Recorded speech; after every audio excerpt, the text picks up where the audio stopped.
Frente Radiosa. El conflicto no es karma, es democracia. Complicamos la discusión. Hablamos de política. No lo soñé. Deja que entre el tiburón.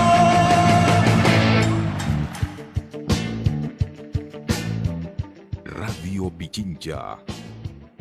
Bienvenidos todos y todas a un programa más de Frente Radiosa, un espacio comprometido con debatir y agitar la política. Soy Isabel Díaz y esta tarde me acompaña en la conducción Jairén Noriega. ¿Cómo estás, Jairén? Hola Isa, ¿qué tal? Qué bueno estar en dupla femenina. Aprovecho también para saludar a toda la audiencia de Pichincha Comunicaciones a través del dial 95.3 FM y 94.5 para el noroccidente de la provincia. Hoy es lunes 30 de agosto de 2021 e iniciamos Frente Radiosa. Porque la política no es karma, sino democracia, hablamos de frente. Les recordamos que esta es una coproducción del Foro de los Comunes y de Registro Aurora. Pueden encontrarnos en nuestras redes sociales. Estamos como Frente Radiosa en Facebook, Twitter, Instagram, Spotify y YouTube. Agradecemos también a Línea Dura, medio de comunicación digital ubicado en New Jersey, quienes retransmiten Frente Radiosa para la comunidad migrante en Estados Unidos, a Ronnie por la coordinación técnica de los estudios centrales y a Gabriel Otero también, que conforma parte del equipo de producción del programa. Así es. Esta tarde, para cerrar el mes de agosto, hablamos de coyuntura. A nada de que el gobierno cumpla sus primeros 100 días, hoy nos preguntamos cómo hacen política el bloque de poder de Lasso y las fuerzas más importantes en el tablero político ecuatoriano al día de hoy. Para conversar al respecto tenemos un panel de lujo. Están con nosotros Paulina Recalde, ella es directora de Perfiles de Opinión, Pedro Donoso, consultor y estratega político, y Agustín Burbano de Lara, sociólogo. Bienvenidos y bienvenida. La política en Ecuador en los últimos años ha estado marcada por tres acontecimientos: la implosión del hasta hace poco movimiento hegemónico Alianza País, un gobierno neoliberal por asalto y el retorno de la derecha por las urnas después de 2 décadas con la elección del presidente Lasso. Esto, junto a la histórica movilización de octubre de 2019, han provocado importantes reajustes en el tablero político que aún no termina de decantarse del todo. El giro de Lenín Moreno a la derecha vino de la mano con rearticulaciones de los movimientos políticos de esta tendencia, del poder económico y financiero. Partido Social Cristiano y Creo le dieron gobernabilidad a Moreno. Del mismo modo, la determinación de la Revolución Ciudadana como bloque de oposición fue nítida y, aunque tardíamente, la CONAIE desplegó todo su repertorio de movilización para resistir, aunque Pachacutic hasta el final no mostró igual firmeza. El balance, en todo caso, fue un agresivo, autoritario y profundo ajuste. Frente a un gobierno de la misma tendencia, pero esta vez electo democráticamente, la política empieza a dibujarse. La derecha partidaria ya no luce formalmente unificada como en la papeleta. El campo de la izquierda parece ampliarse y tiene nuevos actores. El bloque de la Revolución Ciudadana es la primera minoría en la Asamblea Nacional. Pachacutic tiene un bloque robusto y cuenta con la presidencia del Legislativo y una comisión fundamental. Yacu Pérez, que estuviera tan cerca del balotaje, anuncia la creación de su propio partido político y la CONAIE tiene una nueva directiva, con un claro discurso de oposición. Sin embargo, en el marco del juego partidario no hay suficientes señales aún de una vocación contrahegemónica o de oposición en el legislativo.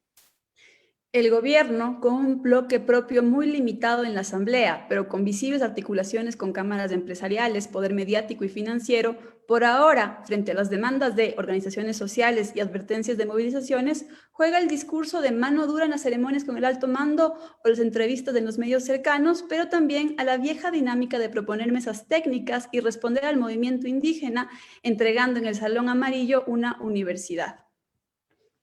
Los días por venir nos dirán qué está en juego. Apenas preservar el modelo ya implementado por Moreno o profundizarlo. El despliegue de los dos actores de la ex democracia popular en el manejo de la política dejará ver también su capacidad para salir de la soledad en el legislativo o para apostar más radicalmente por un golpe de timón en el diseño institucional.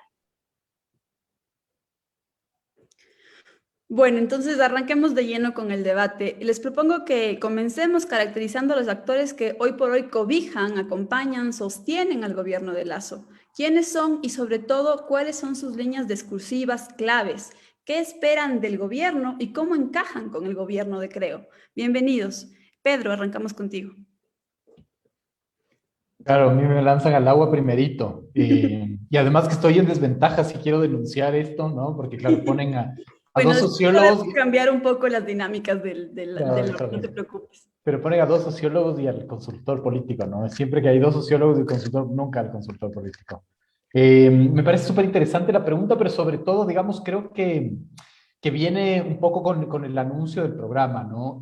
Lazo reajuste y repliegue, finalmente yo sumaría algo que para mí es fundamental, que es la resignificación. Y cuando entendemos que, capaz que inconscientemente, ¿no es cierto?, el gobierno de Lazo empieza con una agresiva resignificación de los conceptos, ¿no es cierto?, ahí podemos establecer claramente cuáles son los actores y cuáles son, digamos, las fichas que juegan. Cuando yo digo resignificación, planteo sobre la mesa algo que a mí me parece que es absolutamente importante, ¿no? Que es el patear el tablero de los conceptos heredados del correísmo. Es decir, digamos, la élite no entendió, ¿no es cierto?, que se tenía que resignificar los conceptos post-correísmo y durante 4 años finalmente en el gobierno de Moreno no le apostaron por eso, y ahora me parece que es supremamente interesante finalmente la resignificación de los actores, es decir, cuál es el rol de los distintos actores y cuál es su concepto ahora, ¿no? Por ejemplo, poner a los empresarios como baluartes finalmente el proceso de vacunación, ese es un hecho y un acto político de profunda significancia, ¿no? Es supremamente importante analizarlo así, porque están dando, digamos, una nueva cara y un nuevo rol, digamos, al empresariado. Podemos estar de acuerdo o no estar de acuerdo.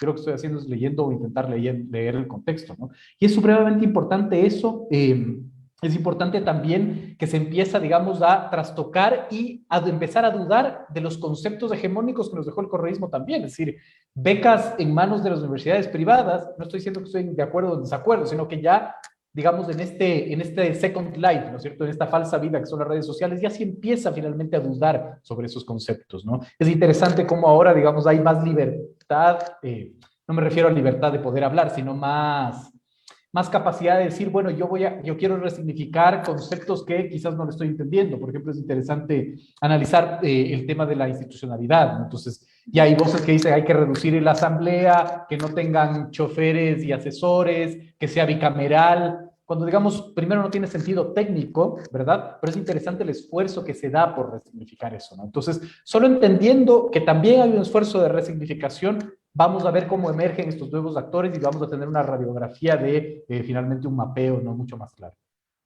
Gracias, Pedro. Paulina, te hago la misma pregunta que le planteaba a tus compañeros. ¿Cuáles son los actores que hoy por hoy acompañan al gobierno de Lazo? ¿Cuáles son sus líneas discursivas? ¿Estás de acuerdo con Pedro en el hecho de que ha habido se está pateando el tablero a nivel de conceptos al día de hoy? Bueno, buenas tardes con todas y todos. Gracias por la invitación, Jairen, Isa, y un gusto estar con Pedro y con Agustín. Yo creo que hay que empezar señalando que el gobierno actual tiene la gran ventaja, si cabe el término, de haber tenido 4 años de avanzada. Cuando digo 4 años de avanzada, significa que no es lo mismo haber llegado después del que se suponía iba a ser un periodo de gobierno de izquierda, sino uno que, como bien se señala, fue uno de derecha por asalto, y que significó ya el reordenamiento de las fuerzas políticas, que significó ya la posibilidad de varios actores de la derecha para, de modo sumamente agresivo, implementar un giro radical respecto a la década anterior. Creo que no hay que perder de vista esto, porque esto marca, esta misión de avanzada, para usar este término, implica que hay un bloque que mide el terreno, limpia el terreno y deja sentadas las condiciones para que quien llega pueda estar en el lugar de otra forma. Eso no significa que se limpian y anulan todos los riesgos, pero hay esta condición que es distinta a la de los gobiernos anteriores. Dicho esto, yo creo que estamos viendo una réplica de algún modo de la dinámica y de la forma de hacer política del gobierno del presidente Moreno. Para situar más o menos, pensemos, por ejemplo, en el lugar que tiene en este momento la alta sociedad civil. Vemos, por ejemplo, que se empieza a emprender, para citar un ejemplo desde Fundación Esquel, estos diálogos, ¿no?, que es una dinámica muy parecida a la que trabajó el gobierno del presidente Moreno. No significa que sean los únicos ni los últimos gobiernos que hagan esto, pero da cuenta de cuál es la dinámica, la del diálogo por fuera de, a la sociedad civil y a la cooperación internacional, ocupando esa suerte de bypass, alma y corazón virtuosos del diálogo. Si situamos a las cámaras y a los gremios, el gobierno anterior vimos que constituyeron no solamente la matriz del pensamiento económico, sino que tuvieron su propio ministro de Finanzas, tuvieron también su consejero en el Consejo de Participación Ciudadana, valga la redundancia, y que en este momento están por delante también pensando varias de las acciones y varias de las dinámicas, y yo diría que de algún modo también acompañando la ejecución de la política pública. No en vano se constituye el Fideicomiso Unidos por Ecuador, o Ecuador Unidos, voy a revisar bien el nombre. Este fideicomiso pasa a ser aquel que organiza el plan de vacunación y el despliegue de varias acciones de salud del gobierno actual, nuevamente, un bypass al Estado Nacional. Desde el punto de vista de la política, hay evidentemente el tanque de pensamiento que es natural que estuviera allí, la Fundación Ecuador Libre, en la medida en que es el tanque de pensamiento de Creo, pero se suma, y esto vamos a decir que de algún modo es la novedad de este periodo, de estos primeros 100 días, se suma Cordes, que como bien sabemos es el tanque de pensamiento fundado por Osvaldo Hurtado, mano y brazo de la democracia popular, y es una serie de actores, para referirnos al ministro de Finanzas actual, a la ministra de la Política, a su viceministro encargado además en este momento de llevar el diálogo con la CONAIE, son esos actores que están ahora al frente de la política. Para revisar un poco la historia, recordemos que este bloque, incluso esta fundación Cordes, en su momento denunciaba haber sido intervenida por León Febres Cordero mientras duró su gobierno. Es decir, no con muy buenas relaciones entonces con el Partido Social Cristiano. Entonces, lo que estamos ahora viendo es cómo se decantan estas acciones, se replican acciones, repertorios del gobierno anterior en continuidad y reciprocidad con esta avanzada, y la característica, el modo de hacer política, yo diría que es lo que en este momento empieza a dibujarse apenas una vez que Cordes, que la ex democracia popular, se ha puesto al frente. Eso está por verse, eso está por construirse, pero la pregunta es fundamental. Es que vamos a tener una continuidad del gobierno anterior que se va a atrever a algo más, va a generar una construcción de sentidos y de hegemonía, o va a mantener lo que ya hizo el gobierno anterior. Ok, Paulina, muchas gracias. Agustín, ¿la tiene fácil el gobierno de Lasso en el sentido de que lleva ya estos 4 años de avanzada que propone Paulina? Ella ha nombrado algunos actores que de alguna manera lo acompañan, fundaciones, alta sociedad civil, cámaras, podríamos sumar otros. ¿Cuáles se te ocurren? Y sobre todo, ¿qué están esperando este tipo de actores del gobierno de Lasso? ¿Lo acompañan, pero a cambio de qué?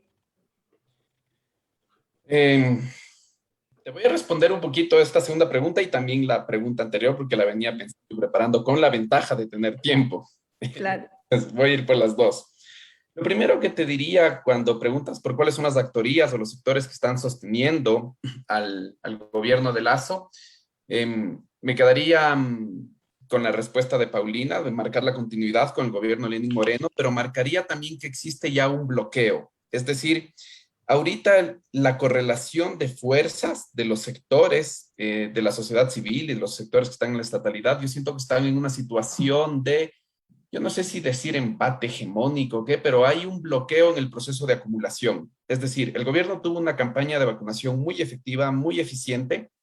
Hay muchas lindas historias que se despliegan de esa campaña, pero eso no ha logrado traducirse en términos políticos, en términos de acumulación de capital político. El gobierno no ha logrado adherir nuevas actorías políticas de importancia en su bloque de sustentación, no ha logrado incorporar a su proyecto político actorías que no hayan estado ya desde la campaña electoral. Y sobre todo llama la atención la distancia que el gobierno está generando con el mundo popular y sobre todo con el mundo plebeyo, porque no todas las lógicas de articulación o de construcción política en el campo popular ni en los sectores plebeyos son necesariamente de izquierda o pasan por discursos nacionalistas, pero el gobierno ha demostrado que todavía en el mundo popular y en el mundo plebeyo no ha logrado tejer ni construir. Entonces, ¿qué actorías estamos hablando? Medios de comunicación concentrados, hay una música de fondo sobre todo lo que hace el gobierno, uno prende el noticiero y es un concierto de Franz Liszt. Obviamente la banca, tenemos gremios, todos los gremios de exportadores, agroexportadores, todos los gremios de importadores, son capitales transnacionalizados y también que están bastante hibridizados a nivel nacional. Empiezas a ver universidades públicas, personas privilegiadas de universidades públicas que empiezan a ponerse con un discurso de defensa de lo público en contra del gobierno y personalidades de universidades privadas, de la alta sociedad y las altas élites también con discursos a favor del gobierno. Entonces yo diría que ahí a nivel de la correlación de fuerzas hay un bloqueo. Ha habido una incapacidad del gobierno de seguir acumulando, pero tiene detrás de sí un bloque de poder bastante sólido y bastante coordinado por, más que por la habilidad política del gobierno, porque la experiencia de los 10 años de correísmo siguen en la retina de los bloques de poder. Entonces saben que tienen que tener un comportamiento mucho más cooperativo al interior. Por el otro lado, en cambio, no existe todavía un bloque alternativo que pueda existir frente al gobierno y que tenga un comportamiento cooperativo entre sus diversas actorías, y eso lo podemos ir viendo más adelante.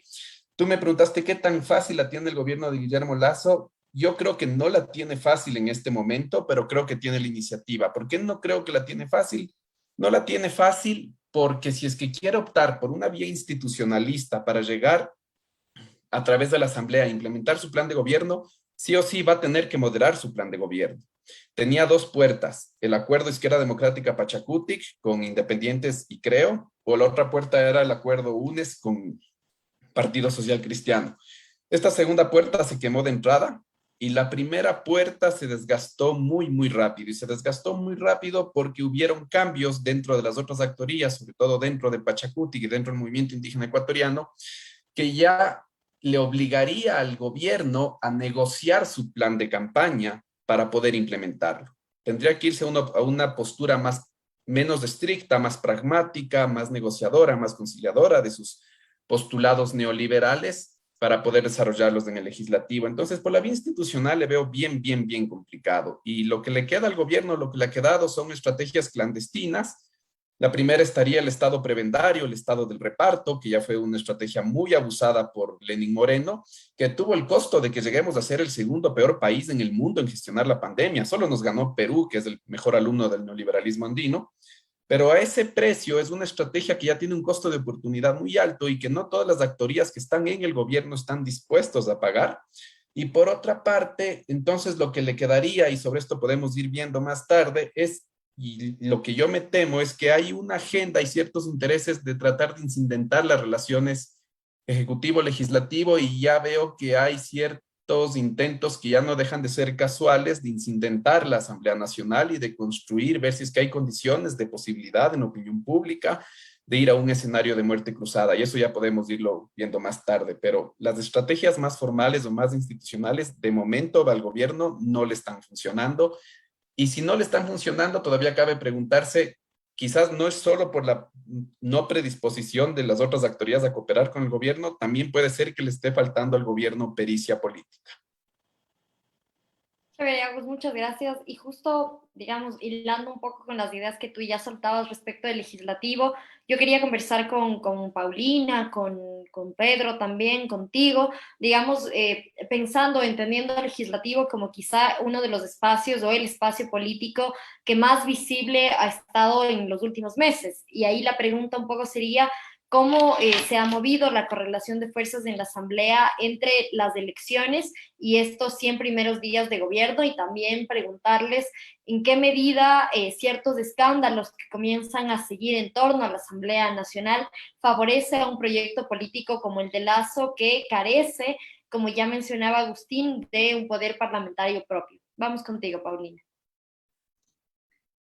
Sí, yo creo que el legislativo en realidad muestra mucho más nítidamente lo que sucede políticamente en Ecuador. Me refiero a la composición del legislativo. Quiero decir que Lasso gana la segunda vuelta, pero esta es una foto parcial. La parcial completa es la que nos deja la primera vuelta, no solamente por los resultados en el legislativo, sino también por los resultados presidenciales. Eso deja al resto de actores con una fuerza suficiente y al gobierno de Lasso con una tan disminuida, que es la que de alguna manera desemboca en la situación que estamos viviendo en este momento. Lo que pasa es que tú puedes llegar con determinada fuerza y ser más o menos consecuente o más o menos responsable con esa fuerza. En el caso del gobierno del presidente Lasso, de algún modo subestima esta pequeña capacidad que tiene en el legislativo de entrada,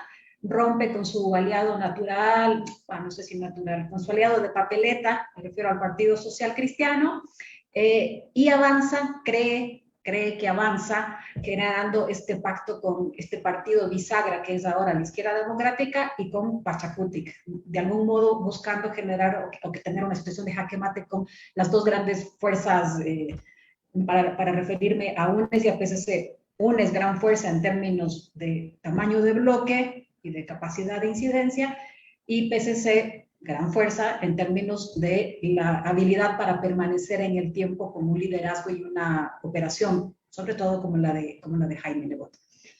Esto, del otro lado o al frente, tiene a Pachacutic, que tiene por primera vez una fuerza real de esta naturaleza, refiero a la cantidad de votos, a la ayuda que le da, creo, para hacerse de la presidencia, de generar mayoría en el CAL y de generar la presidencia de una comisión tan importante como la de lo económico.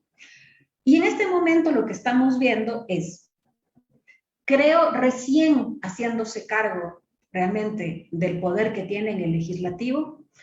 Coincido con Agustín en el concepto de operación clandestina, porque la operación que hizo, y que además reconoce formalmente haber hecho, es la de sacar actores de las otras tiendas. Una de las asambleístas declara que esto ya se lo hacía antes de que se llegara a instalar. Y esto voy a conectar después con mi idea siguiente respecto a tu pregunta sobre los escándalos. Y del otro lado lo que tenemos es a fuerzas como Pachacutic y UNES, que uno normalmente habría esperado que sean, por su carácter programático e ideológico, que sean de oposición de entrada, resulta que competían por darle gobernabilidad al actor. Esto lo que causa es por lo menos confusión, desajustes y un primer momento de miradas estupefactas frente a este escenario. Ahora lo que estamos viendo ya es que los actores empiezan a hacerse más cargo de la fuerza que tienen. Por eso es que el Ejecutivo empieza a operar a punto de decreto y está muy orgulloso de sus decretos. La entrevista del presidente Lasso así da cuenta. Pachacutic empieza a jugar, porque eso es lo que está haciendo, y me parece que eso es una pregunta fundamental. Vamos a tener una política del movimiento indígena ecuatoriano que sea coherente entre su brazo político y la Confederación de Nacionalidades Indígenas, o vamos a tener lo que tuvimos hace un par de semanas, con una alta comisión del movimiento indígena acudiendo a poner condiciones para el diálogo, a Leonidas Diza no asistiendo, y por la tarde al gobierno entregando, entre comillas, una universidad, y a la presidenta Guadalupe Llori de Pachacutic decretando que hay inclusión y diversidad en la política del gobierno. Esa pregunta es fundamental, esa es una tensión clara. En el caso de UNES también está por saber si es que van a mantener al bloque, como sucedió en el periodo anterior, como la gran fuerza que por delante pone la resistencia al neoliberalismo, o si van a mantener ese discurso de hay que darle gobernabilidad porque fue el plan que ganó en las urnas. Los escándalos, la pregunta yo le daría la vuelta, no es que si los escándalos le van a servir o le van a ser útiles al gobierno del presidente Lasso. Está claro que los escándalos son instrumentos del bloque de poder siempre que es necesario maniobrar para deslegitimar. No es casualidad que pase eso. A ver, no es que no exista la corrupción, pero lo que pasa es que normalmente se saca la corrupción en determinado timing y en determinadas condiciones y para tildar además determinados actores. Si estamos hablando de la vicepresidenta de la Asamblea del partido ahora bisagra, gestionando cargos en el gobierno, vamos, la corrupción también es del gobierno, porque los cargos no son de la Asamblea ni son de la Izquierda Democrática, los cargos son del gobierno, son del Ejecutivo. Pero quien se tilda es a la vicepresidenta. Yo abro entonces la pregunta de hasta dónde va a llegar esto. Uno lee, por ejemplo, un tuit de Luis Fernando Torres, exasambleísta del Partido Social Cristiano, y él textualmente dice: está en marcha una operación para desfigurar a la Asamblea con denuncias de todo tipo. Entre 2005 y 2006 se ejecutó una operación parecida por quienes nunca imaginaron que en 2007 llegaría Correa para terminar con el Congreso y también con ellos. Recordemos cuáles eran los tiempos 2005-2006. Son los tiempos que terminaron con la consigna del que se vayan todos. ¿Qué está advirtiendo de algún modo Luis Fernando Torres? No está advirtiendo que vienen esos tiempos que empujan la población y la movilización. Está diciendo que por arriba quieren dejar sentado el que se vayan todos. Esto coincide con el discurso de posesión del presidente Lasso cuando dijo que respetará el diseño institucional, más o menos, palabras más, palabras menos, hasta cuando el pueblo decida lo contrario. Eso es lo que en este momento está en cuestión y es una pregunta que va a seguir latente. Muchas gracias, Paulina. Vamos a una pequeña pausa y regresamos con Pedro Donoso. Estamos en Frente Radiosa. Toco tu boca, con un dedo toco el borde de tu boca. Voy dibujándola como si saliera de mi mano, como si por primera vez tu boca se entreabriera. Soy Pablo Salgado y quiero invitarte a que al terminar el día disfrutemos juntos de una rayuela de arte y cultura en La Noche Boca Arriba. Todos los martes de 19 a 21 horas, ven y sube con nosotros al filo de la noche. Y hay una sola saliva y un solo sabor a fruta madura, y yo te siento temblar contra mí como una luna en el agua. La Noche Boca Arriba.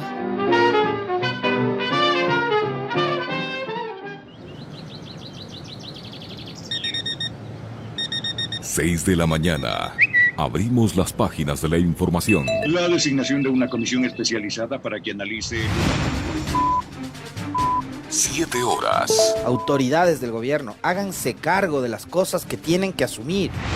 Opinamos y lo hacemos abiertamente con aquellos temas de su interés. 7:30. Actualizamos y cuestionamos temas de coyuntura, con personajes de la política y expertos que nos ayudan a comprender de mejor manera lo que ocurre a nivel nacional e internacional. En Punto Noticias hacemos y somos periodismo público, comunitario y responsable. Wilson Robalino, Alexis Moncayo, Licenia Espinel y todo un equipo de profesionales lo acompañan de lunes a viernes a partir de las 6 horas. Punto Noticias, el otro relato. Somos Pichincha Comunicaciones. Los oyentes del mundo según el rock and roll opinan sobre el programa. Yo no entiendo cómo Radio Pichincha financia esa desfachatez de programa con comentarios horrorosos y música del diablo. ¡Cállese, botarate! El mundo según el rock ofrece la mejor selección de música oscura, poderosa, épica, para expiar tus miserias a punta del mejor rock de todas las épocas. Escúchanos en Radio Pichincha los días miércoles a las 8 de la noche. La mejor música desde la delta del Machancara a la delta del Mekong.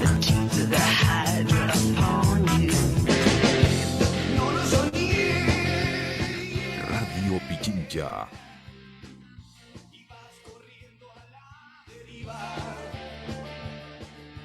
Radio Pichincha.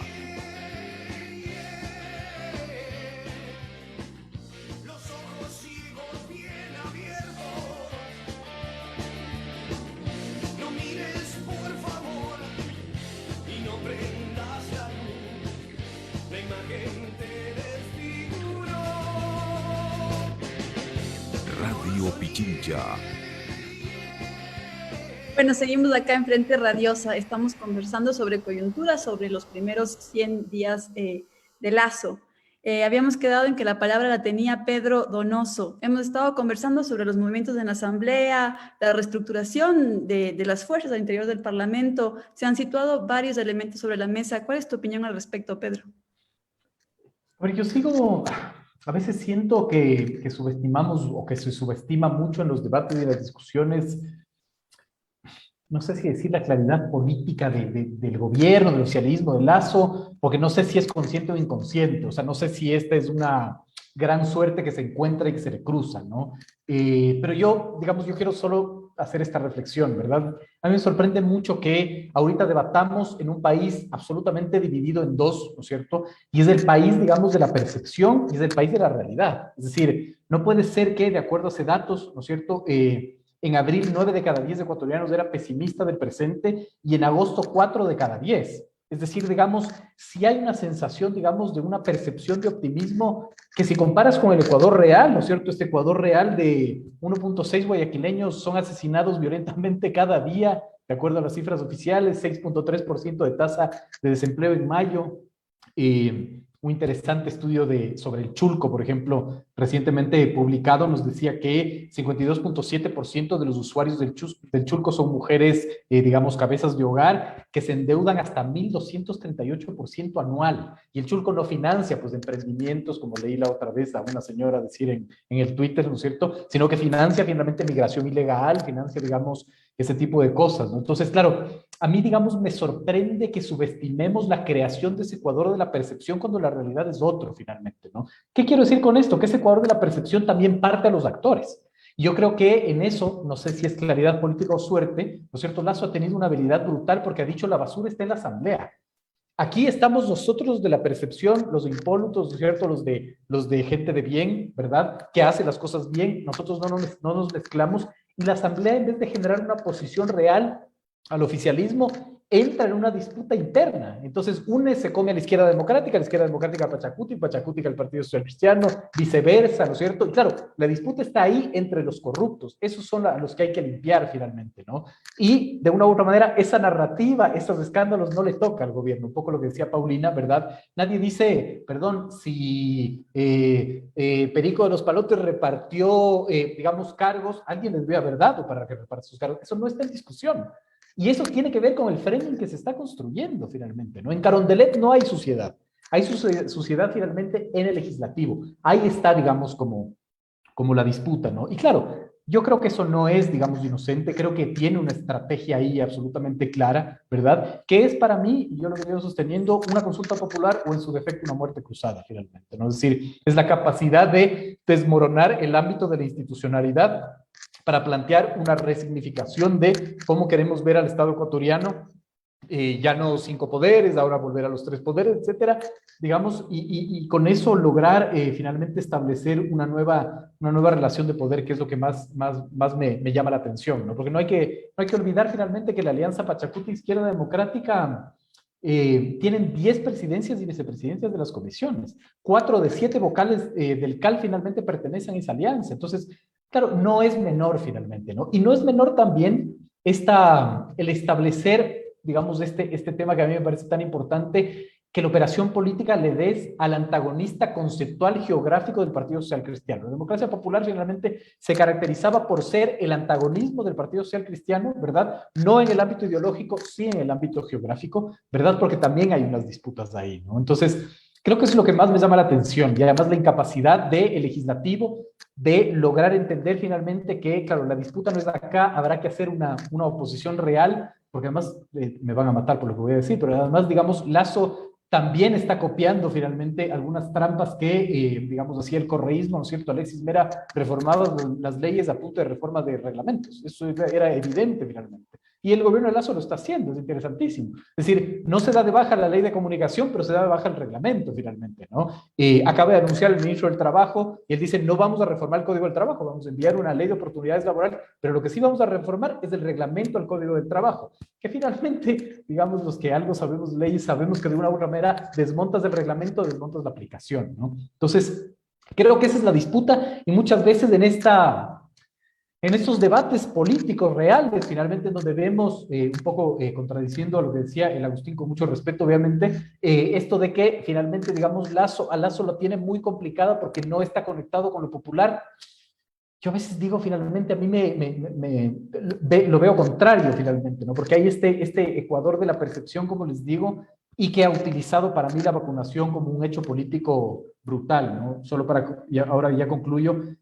Antes de esta entrevista, finalmente, porque además me ponen con 2 sociólogos que me tengo que preparar, levantaba el porcentaje de la tasa de vacunación. Es súper interesante. La tasa de vacunación mayor está en la Sierra Centro, finalmente, ¿no? Si esa no es una maniobra para desmontar políticamente al movimiento indígena, digamos, yo no sé qué es, ¿no? Entonces, creo que hay esos como elementos que hay que poner en el debate. Muchas gracias, Pedro. Y cerramos esta pregunta contigo, Agustín, respecto de cómo miras tú el legislativo. En principio debería ser, digamos, para Pachacuti y para UNES, al menos en términos ideológicos, una oportunidad para levantar una fuerte oposición al gobierno.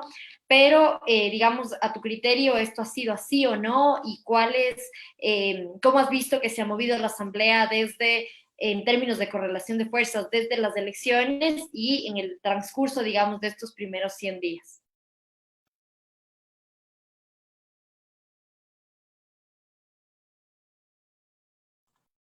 Muchas gracias, Jairén. A ver, voy a tratar de ir rapidísimamente por 3 puntos. Me dice que mi conexión está inestable, no sé si me escucha bien.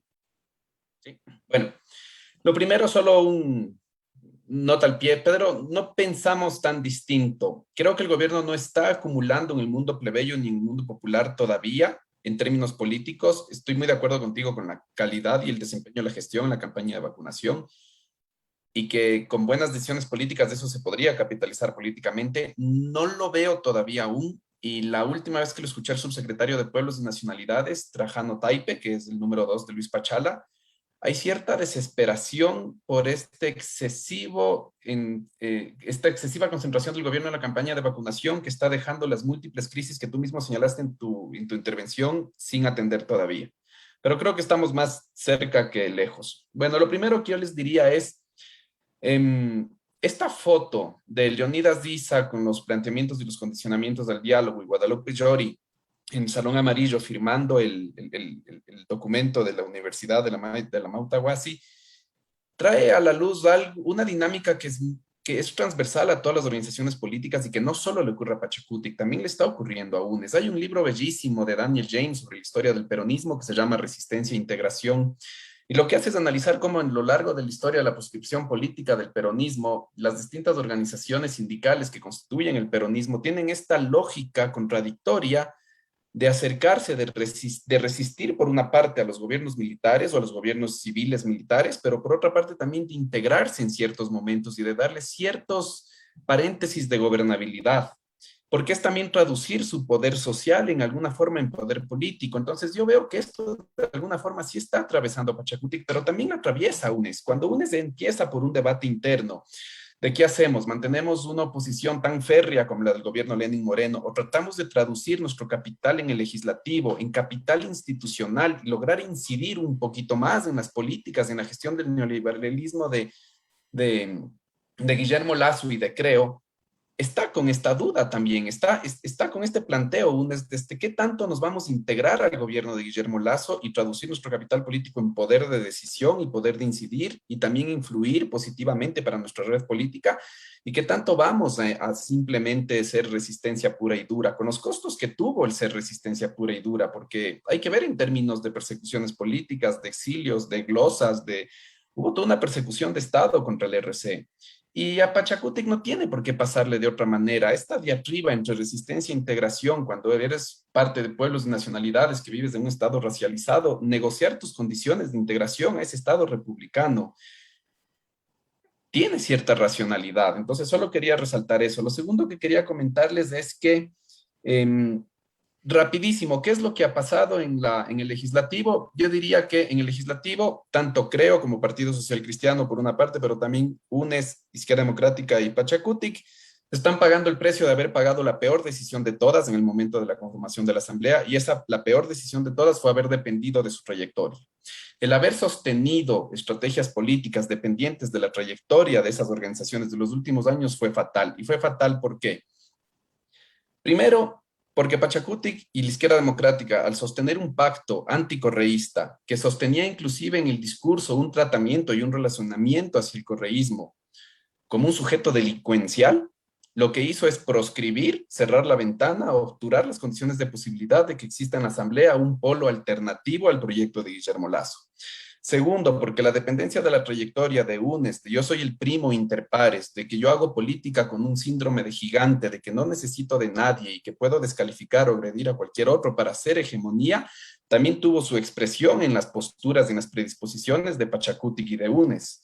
Pero por otra parte, creo, al comprar el verso de la dependencia de la trayectoria y al comprar el discurso y las lecturas políticas de los núcleos intelectuales comunicacionales más estrictos del anticorreísmo, también se cortó las piernas y se cortó los brazos y perdió ese vínculo con el Partido Social Cristiano para poder gestionar un mínimo nivel de gobernabilidad en la Asamblea. Entonces creo que hubo pésimas decisiones de parte de todas las actorías políticas. No fueron racionales ni para sus intereses particulares y no están siendo racionales también para sus intereses colectivos o sus intereses un poquito más generales. En este momento yo sí creo que se acrecienta cada vez la posibilidad de que la opinión pública empiece a presionar por una muerte cruzada, y creo que eso no es algo casual, sino que si hay intervenciones específicas sobre ello. Y les pongo solo un breve ejemplo. Al inicio de la asamblea tuvimos escándalos de camisetazos, de asambleístas que se movían por estas operaciones clandestinas y por este reparto prebendario entre bloque y bloque político. Partido Social Cristiano perdió 4 asambleístas, Revolución Ciudadana perdió 2, Pachacuti perdió un asambleísta, una casi sale, después volvió, se quedó. Pero el framing de la opinión pública de estos desplazamientos eran el de la gobernabilidad. Pero después de que la asamblea empieza a manifestar su oposición a los pilares, a los puntos neurálgicos del plan de gobierno de Guillermo Lasso, empiezan a haber nuevas acciones en la asamblea, que el framing ya no es la gobernabilidad, el framing es empezar a incidentar la asamblea. Entonces podemos ver lo que pasó con Bella Jiménez, con Elías Hachero, con Darwin Pereira, lo mismo que ocurrió de Rosa Cerda, que para mí, yo creo que hay temas de contexto y de descontextualización, pero lo que ocurrió con Rosa Cerda, y que contrasta muchísimo, por ejemplo, con lo que ocurrió con Virgilio Saquicela o Amado Ortiz. Virgilio Saquicela es elegido vicepresidente de la Asamblea, siendo un tipo que hizo apología pública de la violencia de género. Jamás se problematizó eso. Amado Ortiz tuvo los escándalos de reparto, ni bien se conformó la Asamblea. Entonces, yo sí creo que ahora existe intencionadamente la construcción de un framing distinto para lo que está ocurriendo en la Asamblea, y que ya no es exclusivo solo en contra de Pachacuti, que Elías Hachero era del Partido Social Cristiano, se hizo del BAN, fue el blanco de intervenciones de operación política. Pero si vamos también, el día de hoy ya la operación política la hicieron en contra de la misma Izquierda Democrática. A Diego Almeida, secretario ejecutivo de la Izquierda Democrática, hoy fue denunciado por el portal Historia, que es el portal que ha venido sacando todas las denuncias que han incidentado la Asamblea en estas últimas semanas. Fue denunciado por ser la persona que, desde su puesto de coordinador administrativo de la Asamblea o coordinador de planificación de la Asamblea, gestionó la compra de los 4 vehículos para la presidencia y la vicepresidencia. Entonces, yo no creo que es muy de locos o de locas pensar que sí existen operaciones puntuales en la Asamblea para ver si esta bola de que la Asamblea es amoral, de que la Asamblea no sirve, de que la Asamblea no funciona, de que necesitamos hacer un borrón y cuenta nueva, va a pegar. Y si a esto le sumamos la efectividad de Lasso en la campaña de vacunación, y si a esto le sumamos la cooperación que tiene a nivel de las élites de la sociedad civil, y la iniciativa que todavía está en la cancha del gobierno, yo no veo tan loco que nos acerquemos a un escenario de muerte cruzada. Ok, Agustín, muchas gracias. Paulina, más allá de los juegos de fuerza entre la Asamblea y el Ejecutivo o entre distintas fuerzas políticas, en tu opinión, de lo que tú has visto, ¿cómo vive la población el actual momento político del país? Sabemos que todo gobierno cuenta con una especie de carta blanca en sus primeros días y de alguna manera Lasso los ha aprovechado. Pero en tu opinión, ¿cuáles son las expectativas sociales que se han construido en torno a Lasso? ¿Es suficiente el plan de vacunación, que es esta pregunta recurrente que se oye en redes sociales? ¿Es suficiente? ¿O qué otras demandas o conflictos comienzan a tejerse que podrían pasarle factura al gobierno en los meses por venir? Sí, retomo solamente una idea que dejaba sentado Agustín. Concuerdo con que esta tensión, contradicción, avanzada y retirada de las fuerzas políticas sucede, y no le pasa solamente a Pachacuti, que no le pasa solamente al movimiento indígena ecuatoriano. Pero lo que pasa es que hay momentos y momentos. Esto le está pasando, entre comillas, al partido que, hablando de las buenas y de las malas decisiones, salió más favorecido o que está en capacidad de rentabilizar mejor su presencia en el legislativo. Me refiero a Pachacuti, que nunca antes tuvo la fuerza política que tienen allí, nunca antes fue tan anticipadamente reconocido como el antagonista, me refiero incluso a las convocatorias de diálogo a CONAIE, y nunca antes tuvo el reconocimiento, la imagen y la credibilidad el presidente de su organización. Entonces, insisto, hay momentos y momentos. En el caso de UNES, ciertamente va a tener que recurrir, va a tener que reconocer que ya su capacidad de incidencia no es institucional, sino que es desde su lugar de organización, pero en esto que tú señalas, en esta necesidad o en este deseo de incidencia en la política de Lasso, digamos, los gestos seguramente tienen que haber, pero no son tan evidentes, o al menos uno no puede tener un ejemplo concreto ahora y no los ha visto en el Salón Amarillo. Es decir, me parece que sí hay una diferencia. Tú puedes reconocer, por ejemplo, la virtud de lograr esta universidad y no necesariamente decretar, como sí lo hizo la presidenta Yori, la gestión del gobierno con los rasgos de inclusión y biodiversidad. Usó estos dos términos y me parece que sí son palabras fuertes. Ahora, sobre las expectativas y sobre esta primer momento que siempre le da a la población, o que casi siempre le da a la población a los gobiernos de buenas cifras, voy a señalar algunas cosas. Sin duda alguna, gozaba del contraste. Gozaba del contraste de esto que ya lo hemos dicho en otros espacios, nada podía ser peor que el gobierno de Moreno. Si venimos de una expectativa en la que solamente el 5% cree que estamos en el camino correcto, el salto me parece que era inevitable. Si veníamos de un gobierno con una credibilidad por debajo del 20%, el salto, nuevamente, parecía inevitable. Ahora, la pregunta fundamental no es con cuánto tú llegas, es cuánto te sostienes y la velocidad con que eso se desgasta. No voy a mencionar ahora las cifras porque estamos trabajando en el informe, pero revisando los primeros datos del último fin de semana, ya vemos un desgaste. Y esto lo habíamos conversado ya con ustedes. Pregunto, ¿las primeras cifras para el gobierno de Lasso eran realmente evaluación o expectativa? Porque si a 100 días ya tienes una afectación, evidentemente, no como para ubicarlo en los niveles de Moreno, ni en el estado de ánimo de entonces, pero si ya empiezas a ver un descenso, bueno, enciendan un poquito la preocupación. Y esto para colocar lo siguiente. Si hay una intención de un gobierno de afectar al legislativo, esto requiere que tengas por lo menos un liderazgo sólido y que tengas un músculo político suficientemente ejercitado. No parece ser, por ahora, el caso del gobierno. ¿Cómo haces entonces, porque tendría que ser quirúrgico, para afectar al legislativo con el rebote que esto implica en el estado de ánimo, pero que no te toque a ti? Supongamos que se arriesga y supongamos que se lanza una consulta popular para cambiar la dinámica en el legislativo. ¿Tienes certeza en este momento de tener apoyo? Quien anunció esto a los pies de Carondelet fue Fernando Villavicencio, como casi avisándonos que esto iba a ser denuncias de por medio. Y cuando anunció la posibilidad de la consulta, habló no solamente de la bicameralidad, sino también habló de preguntas que tenían que ver con preservar los recursos hídricos de la minería.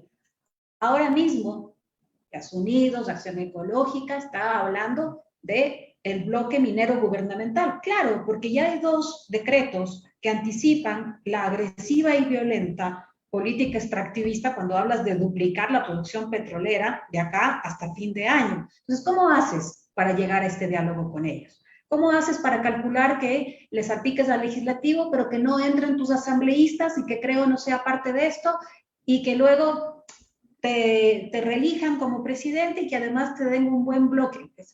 Esto luce, insisto, quirúrgico.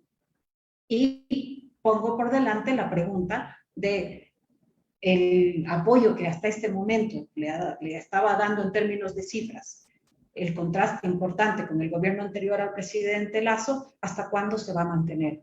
Y no perdamos de vista que durante 100 días el gobierno, hasta ahora, ha abierto más frentes que a aliados ha acercado. Entonces, el escenario, puedo coincidir, pero no luce como el cálculo más acertado ni más promisorio para el gobierno nacional. De acuerdo, Gracias, Paulina. Vamos llegando hacia el final del programa y quisiéramos cerrar con una ronda de comentarios finales por parte de Pedro, Agustín, de Paulina, en un minuto y medio, que nos puedan comentar, digamos, a manera de síntesis, de conclusiones, cómo hace política Lasso y cuál es el saldo de estos primeros 100 días. Empezamos contigo, Pedro. A ver, súper rápido, ¿no es cierto? Creo que la lógica de la vuelta a la normalidad ya de por sí es una lógica rentable. Es decir, un poco coincido con Paulina en el sentido de compárate con Moreno porque no puede haber nada peor que Moreno, pero claro, el salto es demasiado grande finalmente, ¿no? Y ahí hay muchos elementos, hay la creación de un framing, ¿no es cierto? De una u otra manera, el titular de nace el octavo nieto de Lasso, la herencia que le dejó su padre, es decir, si es la construcción, ¿no es cierto?, de este role model de la gente de bien finalmente al cual yo quiero aspirar, digamos, como quizás clase media, ¿no? Entonces, creo que ahí sí hay una lógica rentable finalmente y que de una u otra manera sí hay una inyección de optimismo que le va a ayudar finalmente a Lasso a poder lograr esa gobernanza, ¿no? Y yo creo que sí estamos subestimando esta capacidad de Lasso del populismo happy face, ¿no? Del populismo de la asepsia política, del populismo antipolítica, decir, no, es que yo en política no me meto, yo vine a trabajar por ustedes. ¿Quiénes hacen política? Bella Jiménez, Villavicencio, esos hacen política, ¿no? Yo no, yo me encargo, digamos, de trabajar para ustedes finalmente, ¿no? Y ese populismo happy face, de una u otra manera, sí le puede ser rentable a un Lasso que, además, yo también creo que hay que entender que el peor error que podemos hacer es homogeneizar al otro, ¿verdad? Entonces, cuando decimos quiénes están detrás del Lasso, no son una estructura hegemonizada, son varios intereses, ¿verdad? Divididos, yo insisto esto geográficamente, es decir, la bancocracia costeña, la bancocracia serrana no piensan igual finalmente, y ellos van a entrar en una disputa cuando el Ecuador de, digamos, la realidad se encuentre con el Ecuador de la percepción que yo decía, ¿no? Y estamos a 12 horas de saberlo finalmente, ¿no? Lasso acaba de anunciar una rueda de prensa en donde, digamos, anunciará los cambios de su gabinete y habrá que ver ahí si es que hay un recambio finalmente en quienes toman las riendas en ese sentido, ¿no? Entonces, ¿cómo hace Lasso la política? Así, digamos, sin hacer política finalmente. Y creo que hasta ahorita le es rentable y habrá que ver hasta cuándo le es rentable también. Gracias, Pedro. Paulina, ¿cómo hace política Lasso y cuál es el saldo de estos 100 primeros días de gobierno? Bueno, la política se hace siempre respecto a, ¿no? Y esto, por lo tanto, está construyéndose. Está construyéndose en la medida en que está conformándose el bloque de Guillermo Lasso. Y en la medida en que las fuerzas que hemos en este momento designado como las más relevantes también están en la construcción de esta forma de hacer. Esto es normal. Ha pasado lo que se ha señalado en el país, estos tres acontecimientos, y por lo tanto el reacomodo es inevitable. Y yo creo que el repliegue y el reacomodo está sucediendo en este momento.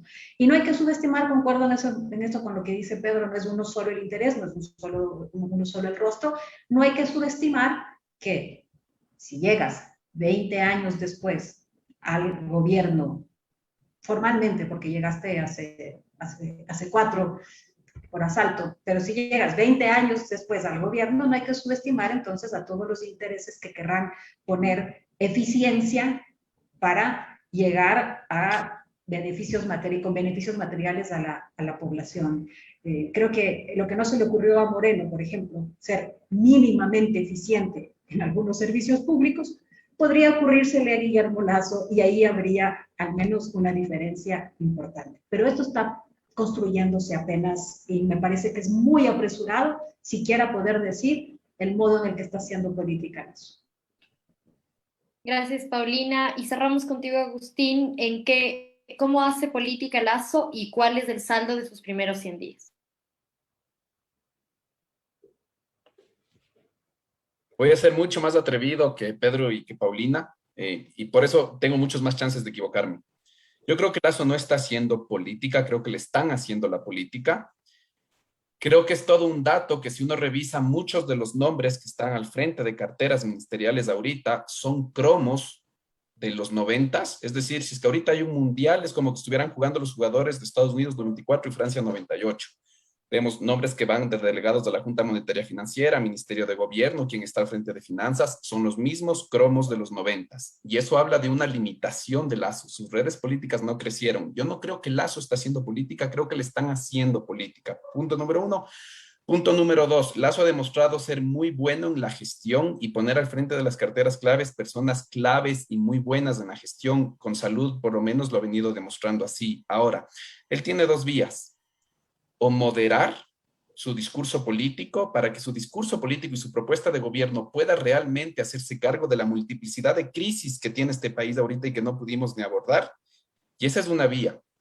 La otra vía es persistir de la manera más estricta con las doctrinas neoliberales, y si persiste de la manera más estricta con las doctrinas neoliberales, él va a ver que en la Asamblea no va a haber un ambiente de cooperación, y para eso está la muerte cruzada. La muerte cruzada es una figura constitucional para forzar relaciones cooperativas entre el legislativo y el ejecutivo. Si no funciona, yo creo que habrán más de una voz alrededor de él sugiriendo utilizarla. Gracias, Agustín, Paulina, Pedro, por habernos acompañado esta tarde. Agradecemos también a todo el equipo editorial y de producción que semana a semana da vida a Frente Radiosa. Esta tarde hablamos sobre coyuntura, porque el conflicto no es karma, sino democracia. Hablamos de frente. Hasta la próxima semana. Muchas gracias. No lo soñé.